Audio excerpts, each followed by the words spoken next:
Hong Kong is positioning itself to be an innovation hub of Asia and the globe. Terry Wong is CEO of the Hong Kong Science and Technology Parks, a public corporation promoting tech startups and fostering connections between East and West.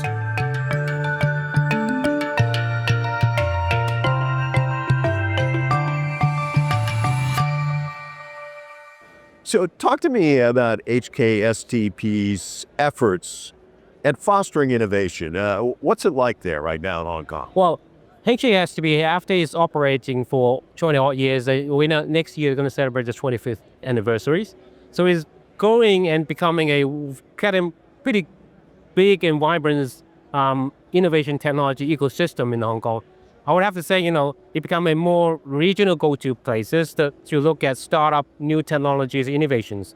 And we're having not just the local startups, creativity from Hong Kong locally, but also we over time attracting a lot of the innovations, the startup company, or even a medium company, or bigger size company in the technologies areas from the mainland, from Asia region, like in Singapore, out of Malaysia, Indonesia, as well as from the European market and United States. So, in our ecosystem, we have about 25 origins or countries, nationalities of people working and establishing careers in technology in our part.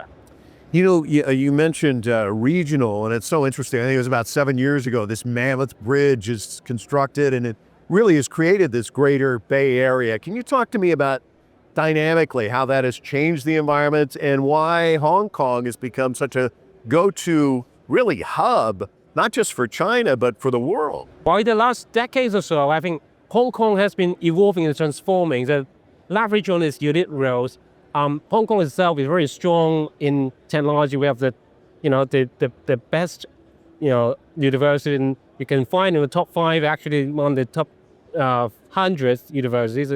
Very strong academic backgrounds, research, and coupled with Hong Kong's unique roles, and particularly the Hong Kong government is providing a lot of political support, records of support, resources, and also policies in attracting talents. And in our park, we play very unique models to innovate, to nurture ecosystem. At the same time, we continue to integrate with the Greater Bay Areas, leveraging each other's strength, having the complementary skill set. We are very strong in the upstreams, research and development, and of course, the Greater Bay Area is very strong as a supply chain.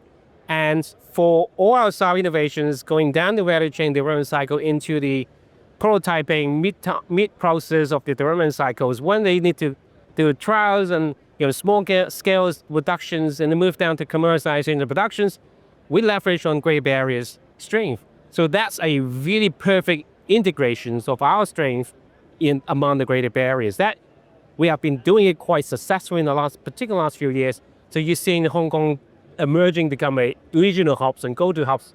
And even I would argue that in a very short period of time, to become a global hubs for innovation technologies. That's what we're wishing to and aspire to do. It's so interesting because we're here in Las Vegas, but take us to Hong Kong. Give us a sense of what do these innovators look like? Why do they go there and gravitate to Hong Kong? What's that ecosystem like that you're describing? Well, we focus on 5-6 tech clusters, if you will, including life and health tech. Of course, you probably know Hong Kong pretty strong academic in life and health tech. A lot of researchers, top-notch researchers and professors actually working there. Their topics are cutting-edge technology there. We also have AI and data science, also pretty strong in terms of talents and the attractiveness of regional talent and international talents coming in. We have microelectronics. Traditionally, Hong Kong is pretty strong in electronics, but they migrate into microelectronics and with again a strong academic background and talents, etc.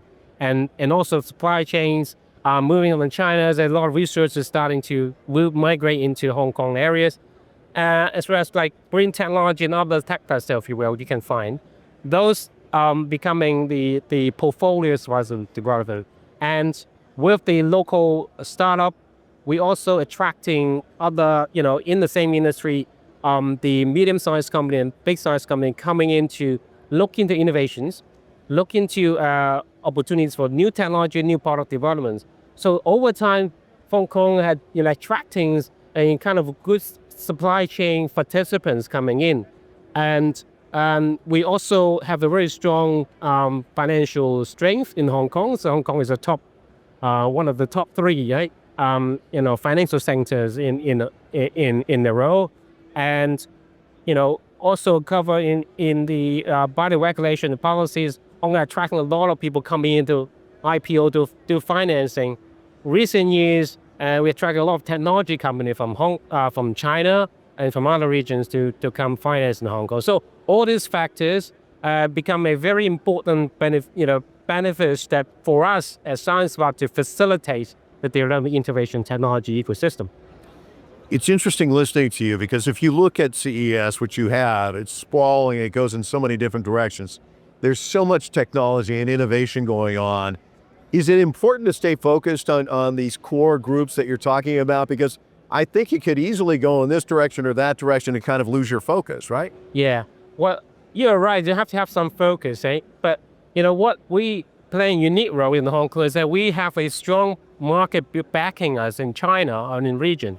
So they have different roles. The market also involving a lot of different big companies in different sectors. They have demand. They have also innovation there as well.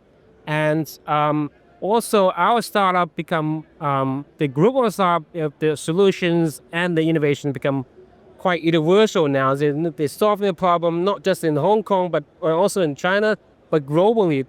They can deploy universally. So again, we have to observe what's the trends, what's the market needs, what's problem we need to resolve globally. We start with focus, but our strength in different areas also enable us to be able to catch up with the trend while focusing what the near-term development will be. So give me an idea of what it is you come here looking for. Is it meetings? Is it to look for new innovators? Is it to look at trends, what's happening? Or is it all of those things and more? Yeah, I think our objective coming here to CES this year is three throws.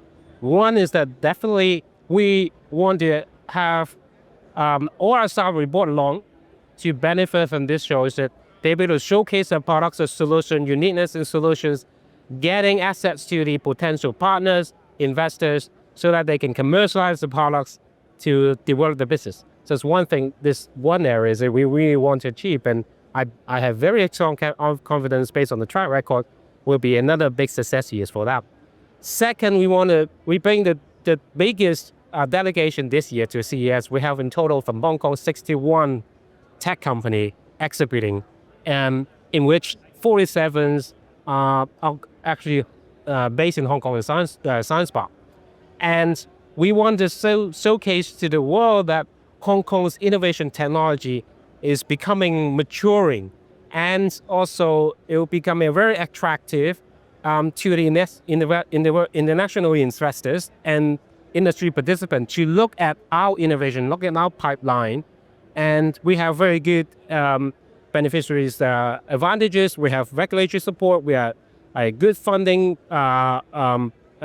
strength, and we have a lot of innovation, a lot of good talents in there. So actually it become a very fertile land for innovation technology developments. They want to showcase that, come on, so look at this emerging force in this area, in our part of the world.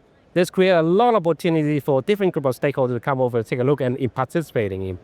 Exciting time to be in Las Vegas, but it sounds like an even more exciting time to be in Hong Kong. Terry, thank you for your time. Really appreciate it. Thank you. Thank you for having me.